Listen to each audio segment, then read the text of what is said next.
कभी कभी देवताओं की भूमि पर राक्षस भी जन्म ले लेते हैं। यह बात सच कर दी है उत्तराखंड की एक घटना ने।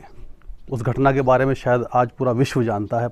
पूरे भारत में वर्ष में जो है इस बात को लेकर जुलूस निकल रहे हैं, आंदोलन चल रहे हैं कि अंकिता भंडारी को न्याय मिले।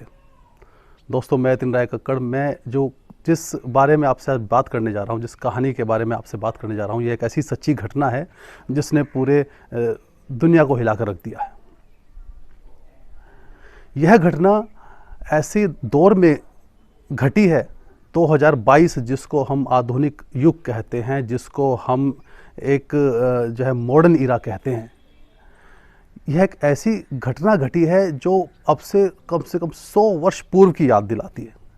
उस समय इस तरीके का शोषण हुआ करता था। आज के इस युग में जहाँ पर नारी के सम्मान की, नारी के सशक्तिकरण की, नारी को पढ़ाने की, बचाने की बात की जाती है, नारी को कंधे से, युवकों के कंधे से कंधा मिला के चलने की बात की जाती है, उस युग में ऐसी घटनाएं घट रही हैं, ऐसा शोषण नारी के साथ हो रहा है।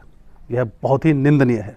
सरकार पर भी एक प्रश्न चिन्ह खड़ा करता है कि क्या देश की, प्रदेश की सरकारें ऐसी घटनाओं पर आखिर कब लगाम लगाएंगी। किस तरीके के कानून हमारे देश में आने चाहिए कि इस तरीके की घटनाओं पर रोकथाम हो, लगाम लगे और ऐसे दरिंदों को जो इस तरीके की घटना को अंजाम देते हैं उनको सख्त से सख्त सज़ा दी जाए। ऐसी सज़ा दी जाए कि आने वाले समय में कोई भी ऐसे जुर्म करने के बारे में सोच ना पाए, किसी की बहन पर, किसी की बेटी पर आंख उठाकर ना देख पाए। दोस्तों, खैर ये घटना ऐसी घटी है जिसने जो है पूरे समाज को, पूरे भारतवर्ष को शर्मसार कर दिया है। पूरी दुनिया में इस घटना की चर्चा है। उत्तराखंड के ऋषिकेश में घटना हुई है। अंकिता भंडारी जो श्रीकोट की रहने वाली है, इस घटना के बारे में आप सभी जानते हैं, लेकिन यह एक ऐसी घटना है जिसने कई अनसुलझे सवालों को जन्म दे दिया है।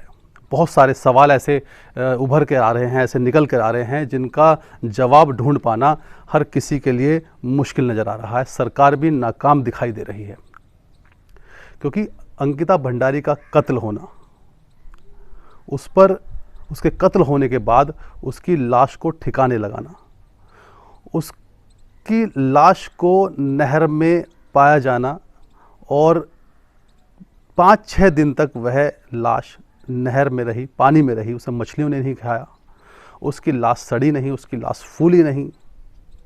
अंकिता जिस रिज़ॉर्ट में काम करती थी, उस रिज़ॉर्ट में अचानक से ही जो है बुलडोज़र चल जाना, उसमें आगजनी हो जाना, जबकि किसी आला अधिकारी ने, किसी प्रशासनिक या राजनीतिक किसी पदाधिकारी ने ऐसे आदेश नहीं दिए कि रिज़ॉर्ट में आग लगाई जाए या तोड़ फोड़ की जाए।